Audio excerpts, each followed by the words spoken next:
Forget gurus. Forget anyone claiming to be an online business expert without going through the challenges of entrepreneurship themselves. The Real Money, Real Business podcast is here to prove the best insights in online business comes from your fellow online business builders. We dig into stories of entrepreneurs selling their business on the Empire Flippers marketplace so that you can learn how they made their business profitable, how they overcame obstacles, and what lessons they learned in their online journey. If you want to take your business and your knowledge to the next level, you've come to the right podcast. Let's get started.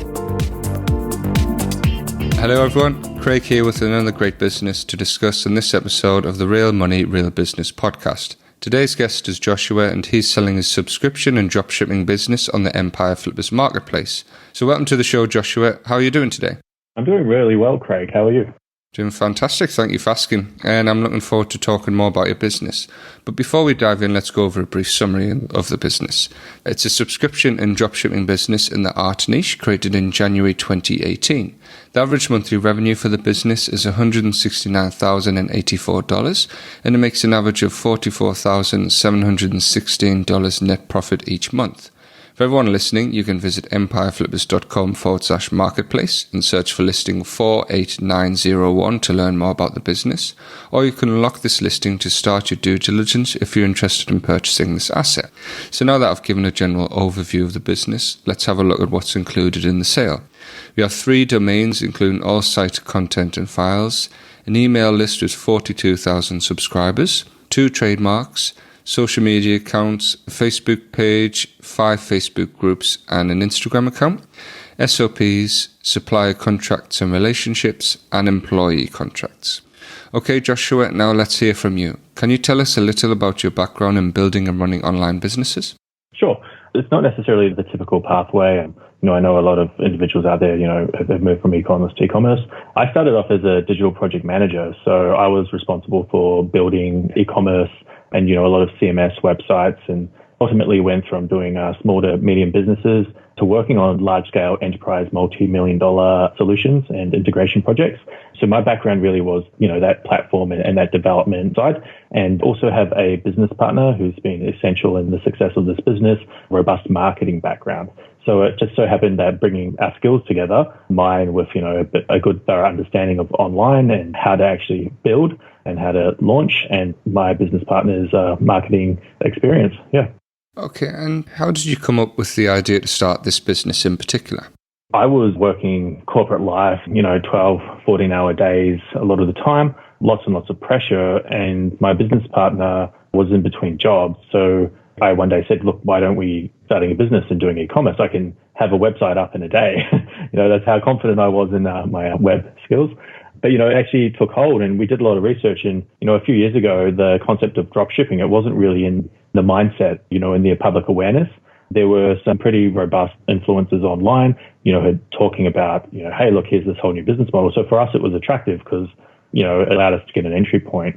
So, I guess the business really started from a desire to build something for ourselves that leveraged both of our capabilities, but also had a really, really low point of entry, given that, most of the work was able to be done in-house from the get-go. And as you'll know, with dropshipping, there wasn't any upfront investment in stock. So that's sort of where it came from. We just researched and saw, hey, this great business model. We found very successful Australian, actually, dropshipper has about 22,000 people in his group, and he has a course, and that sort of taught you Facebook marketing strategies and dropshipping. His name, Tristan Braden, and he pretty much provided a framework and a roadmap as to how to launch your first, successful dropshipping business, and it worked for us. Excellent. That's a really inspiring story. And you've got a subscription element to the business. Could you just talk about sort of split of revenue between those 2 monetizations and how they came about as you built the business?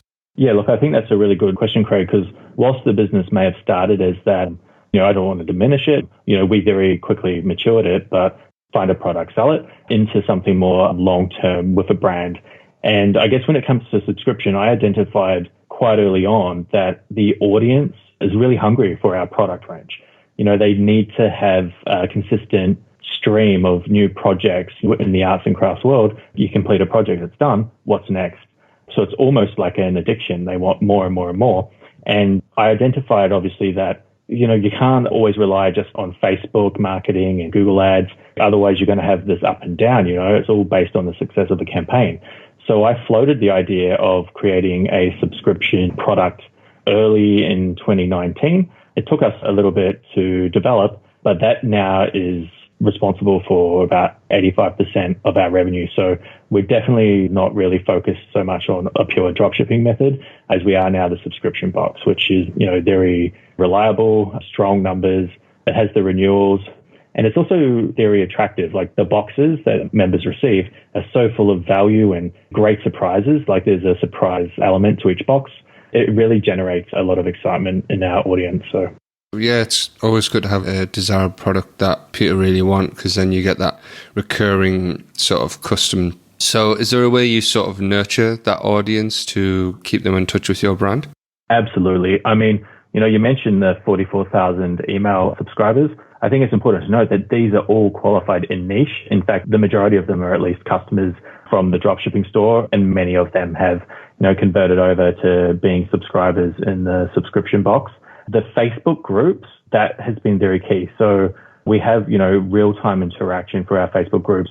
We have contests encouraging social proof to be shared, but members just want to do it organically. Members of the groups love to share what they're working on and create discussion, ask questions and help each other. So there's a real sense of community. This has been really important in terms of expanding our reach on certainly Facebook. It's a lot of organic content being generated, a lot of shares, a lot of commenting, and that's been really, really valuable. In addition to this, I have quite a lot of email flows established depending on, initial purchase, a repeat purchase of specific products that engage them as well. And we have over time invested a lot in content creation and, creating meaningful content, as well as sourcing from that community. Sharing the community content is a benefit of it. It's generating content for us.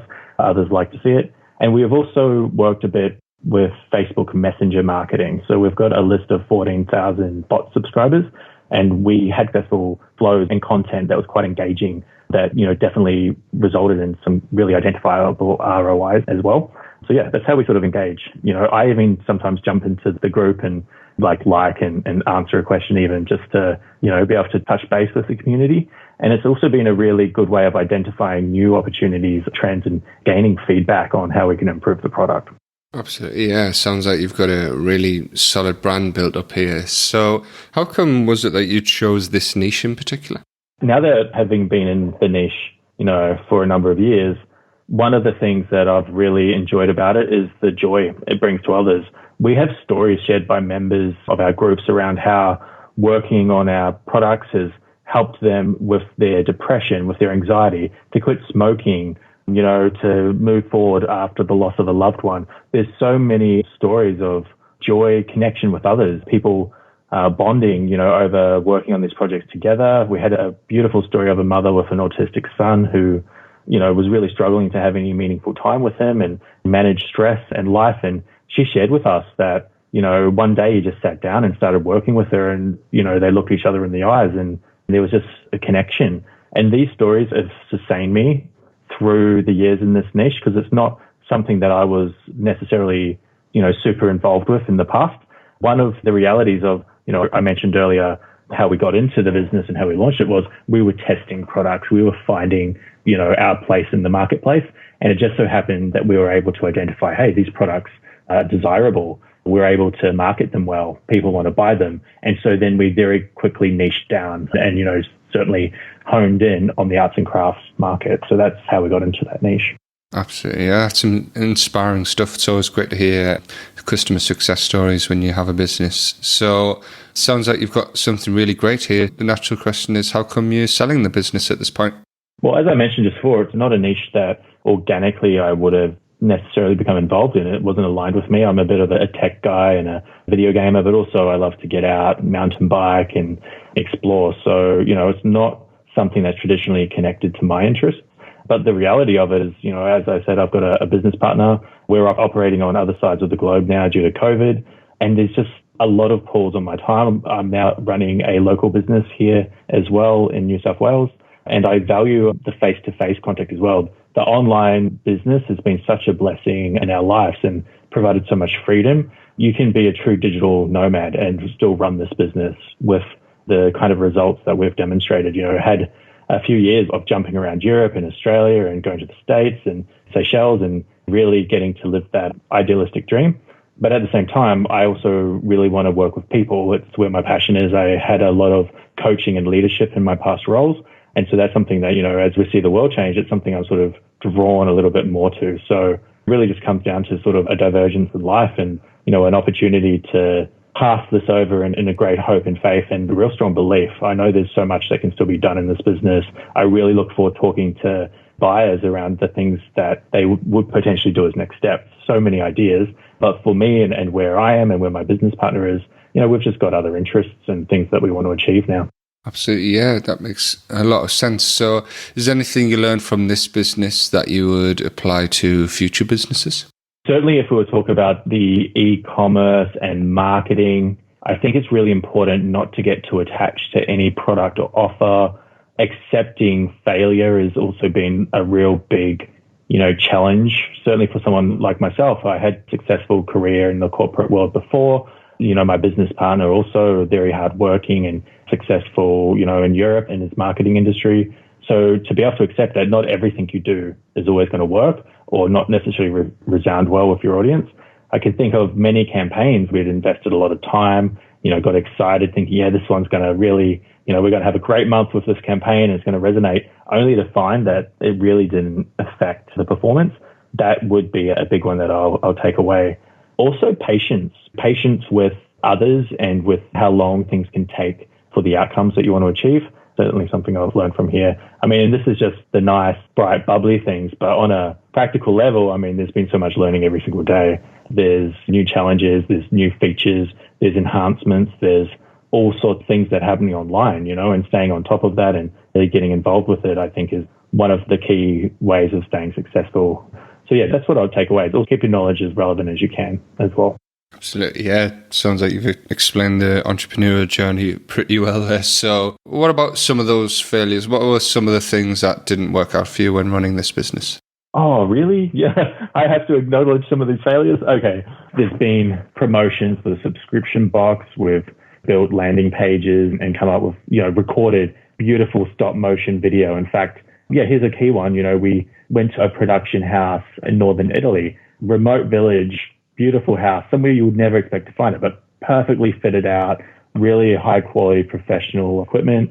And we made some really cool stop motion videos of product coming in and out and dancing around the boxes and, being constructed and, this video is really going to resonate and it's going to help us market, only to find that actually it didn't traction at all. It just didn't resonate. It didn't work.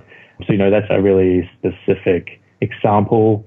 I can think back to a time, another one was multilingual. We sort of dabbled into the German market, but the logistics in terms of translating copy and maintaining another store in another language that, you're not familiar with, we definitely found that to be quite a challenge. And whilst, it's still there, sitting in hibernation is included in the sale, fully translated, loaded with a small subset of the product range, but we weren't able to affect that, make it work for us, necessarily give the kind of audience engagement that we can for the English-speaking side of the world. So I guess those are two examples there. Okay, yeah, that's some great insights. So you talked about marketing, your involvement in Facebook. Where does the majority of the traffic come from for your websites? We have quite an organic reach now. As I was stating, a lot of it's still Facebook, I think a huge amount. And this isn't all paid advertising. The benefit, and I think something that a potential buyer may be interested in understanding, is the attainment, that return on investment, that lifetime value of a member is fairly significant. So once you've marketed, you can sort of, taper that up and down depending on demand and depending on the success of a campaign. So we see a lot of our traffic coming from Facebook, either paid or organic, sourced out of the groups. We've got 20,000 people who are sharing and commenting and constantly referring, and also emails. The number of subscribers versus the potential audience that we have in our email list, there's a huge amount of room there to continue driving traffic.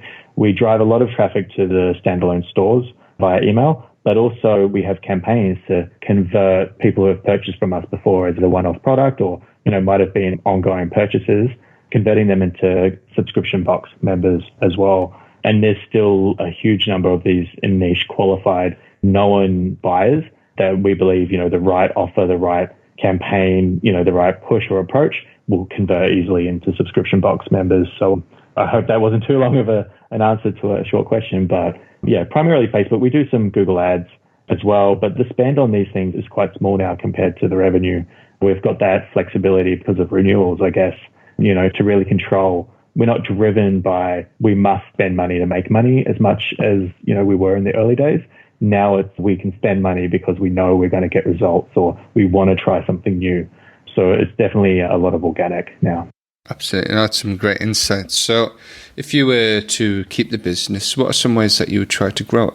Included in the sale is an Instagram page, but it's just an area that we haven't yet explored, and we know it's got tremendous potential. We know the audience is on Instagram. We know that they're sharing a lot of the time our products. We haven't leveraged it. So there's a massive opportunity for anyone familiar with Instagram because we do have a trademarked brand and, identify by a lot of our audience, the potential to do an Amazon store. Also, as a bit of a systems guy, we've got quite a lot of robust integration and automations that I've already affected, but I can already see so many opportunities that could be implemented that would further streamline and also increase the margin. I think a buyer, depending on their experience, there's room also to look at the fulfillment as well, sort of work out what's going to be the best approach for them. If I wasn't selling, these are the areas that I would be doubling down on, is that Instagram. So if I weren't looking to sell, I'm certainly renewing and pushing into Instagram, given that's a really valuable sales channel. Be looking more at opportunities on Amazon as well, given that we have branded product that's recognizable, and also looking at sort of the systems and further integrating and automating. I mean, that's something I'm passionate about. And it's just one of those things of, how far can you go? It's never ending. There's always that next level you can achieve. So I would be looking to do more of that.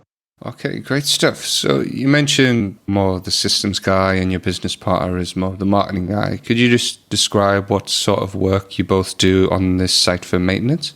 In terms of maintenance, there's not now that has to be done. As you know, these are really robust, mature platforms that we're utilizing. So the business blends both Shopify, Cratejoy for the subscription box, and we utilize ClickFunnels more as just a top of funnel CMS for sales pages. If we have a campaign, we'll use that to inform and excite the traffic before sending them through to the platform for conversion. So system-wise, it is fairly robust. We don't have to worry about uptime. I don't think we've ever had an outage. So there's not really anything there. We don't have to manage updates. It's all SAS, which is a great benefit to us. What we do work on is new campaigns. We've got a really great team, several of them who have been with us since day one, so who are very familiar with the business, and we've got really good processes. We use Zendesk and also live chat for customer support. So there's a little bit around escalations, managing and working with vendors, and order fulfillment sort of is where we place our time. And definitely sort of what's that next promotion or that campaign that we need to build. We've had some really great outcomes recently with running flash sales. It was sort of a new endeavor for us that's being run on the second Shopify store that's included. So they're limited time stock clearances of excess items that we have from the subscription box. So we can ship them super fast. We can offer them at great rates. And we're really seeing that strategy pay off. So these are the sort of things that we place our time when working on the business.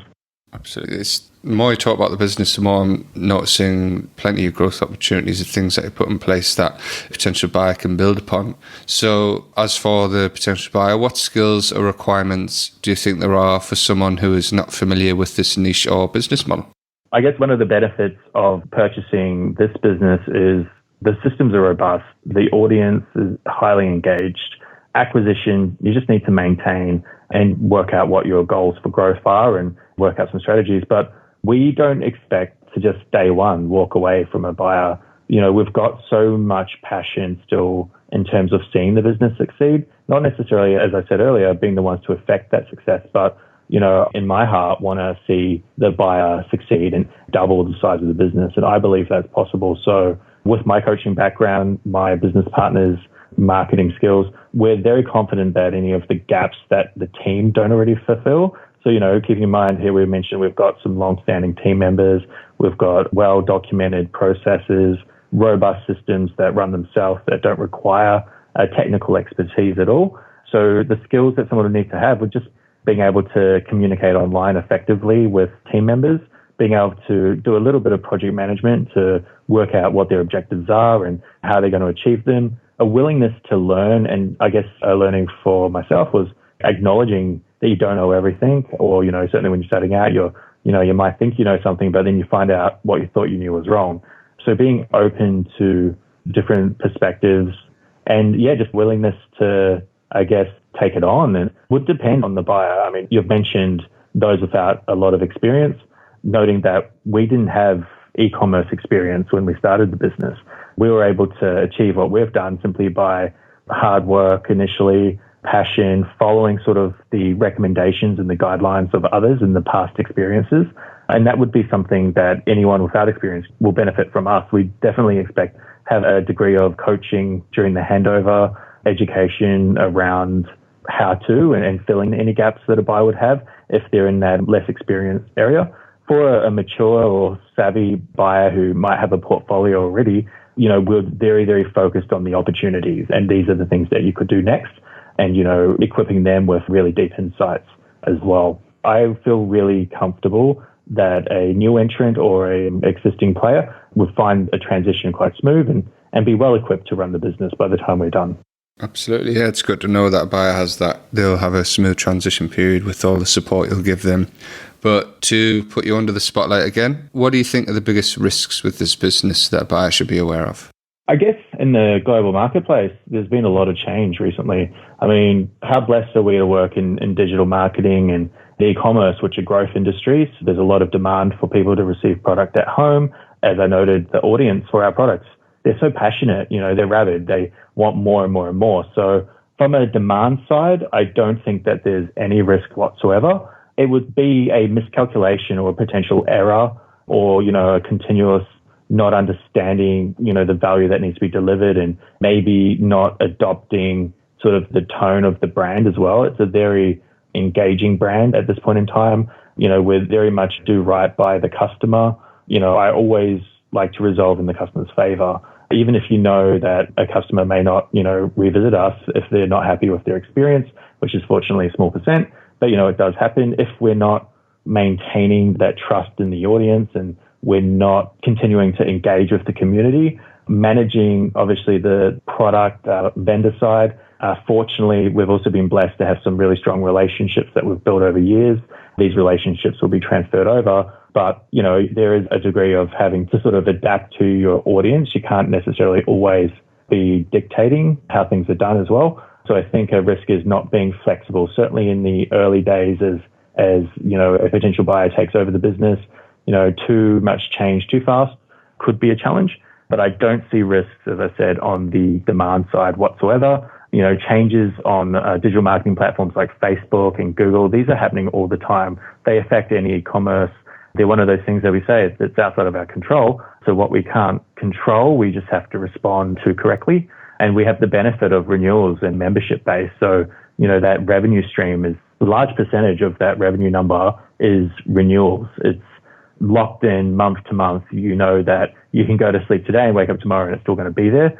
So I think that's a key strength as well. So I think it would have to come down to some miscalculations or, comedy of errors. And, we make mistakes, but the business is robust enough to work through mistakes. You can make some errors. You might spend money on a campaign that doesn't work, or, you might have made a miscalculation on the stock production, or, you might encounter unexpected issues. This is all part of business. Business doesn't go day to day perfectly. I don't think there's any business that does. So it really comes down to the buyer and how they respond to challenges and their mindset. And again, how committed they are to learning from us during the handover period. Absolutely. Yeah, that's some really interesting insights. I mean, we've covered a lot of great stuff today, but just to summarize, putting yourself in the shoes of a buyer, why do you think this is a business worth buying? I think that's a great question. Passionate audience, insatiable in terms of demand. So, it's not a single purchase and they're done. It's ongoing. I want more. I want more. The social activity and user-generated content and that trust building, it's really invaluable. Also, the fact that there's a really strong subscription revenue business here. It's ongoing month to month. We're operating with a really good industry standard churn rate. Acquisition strategies work really well. There's still so much potential as well. I think it's that potential. So the confidence for the buyer here needs to be that, hey, there's a real tangible, strong business here. It's very easy to run. You've got the blessing of passionate, ongoing business from customers. It's a fairly easy product range to understand. It's not like complex. It's not computers. It's not technology. Your risks are fairly low in terms of upfront costs. It's that opportunity to grow it. There's an endless amount of people that can be reached. There's channels like we've talked about before, and there's insights that any potential buyer, regardless of whether or not they're new or experienced in e-commerce, they're going to bring their own experience as well. And I'm confident they're going to identify some, wow moments is probably what I'd call them. Like, oh, wow, look what we can do. Or, wow, here's something we can try. So I think that freedom of the subscription revenue is number one, and the audience. Sorry, I'm probably repeating myself there, but yeah, I'm that confident and that passionate about the story of the brand and its future and what can be achieved with it. Yeah, it's endless. There's definitely a lot of room there. The email list as well, as I said, a large qualified audience. We know these are in niche buyers. It's not some cold list or some, footer sign-up list like you might see elsewhere. These are, by and large, previous customers of ours. We know that they're ripe for migration to the subscription box service as well. Absolutely, yeah. I mean, it sounds like you've got a very solid brand with a very strong following, so lots of potential there. I'm sure any savvy buyer would agree. So regarding the sale of the business, would you commit to a non-compete?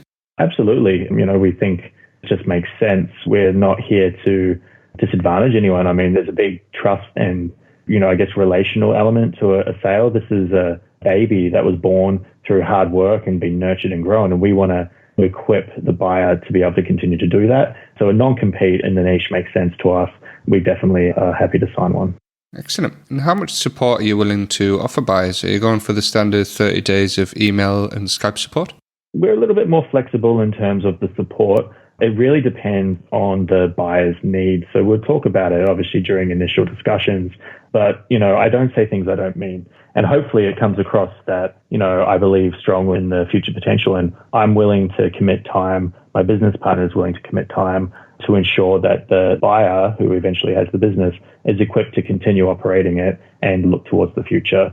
So we've actually put forward a little bit more time if necessary. The buyer may just go, well, this is super easy and, thank you very much. I don't need to talk to you. Great, no problem. But a buyer can be confident in knowing that they'll have our support, and we're quite flexible in terms of the duration and the format of that we can discuss during due diligence, I guess. Excellent stuff. I'm sure potential buyers will really appreciate that extra support. So are you open to negotiating something like an earnout? Absolutely. I mean, I think it might be quite a common structure from our research and what we understand. We know that it provides some support to the buyer as well. So everything is a negotiation from our perspective in terms of moving forward. We want to find the right buyer who's going to love this business and take it to the next steps. And so, yeah, we can negotiate on that point. Okay. Is there anything else you'd like to share that I might have missed? And look, I think you do this all the time, and it's been some really challenging and awesome questions. You can't really fit in enough, and you can never really say enough about your business. Hopefully the buyers can hear sort of the love of it and the pride. I mean, we recently received a 2 Club award from ClickFunnels in recognition of some of the revenue we generated through their platform, and just that passion of the audience and the customers. I guess, we might not have touched enough on just how energetic they are and how often they purchase, and what, we've got some customers who have purchased off us 40 times, and that's highly profitable once you get to those sorts of numbers for a customer after your initial acquisition. So yeah, look, any buyers who want to talk to us, our calendar is open. Would love to have a discussion with anyone who's interested to know more. Absolutely, yeah. A customer base like that is just an absolute goldmine of business. So thank you very much for your time, Joshua. It's been really great talking to you about your business. Excellent. Thank you, Craig. All right, everyone. Thanks for listening. To learn more and see if this listing has already been sold, head over to empireflippers.com/marketplace and search for listing 48901. If you're watching this on YouTube, click the link in the description to go straight to the listing. Once you've unlocked this listing, you'll be given everything you need to know about this business. So until next time, enjoy your digital journey.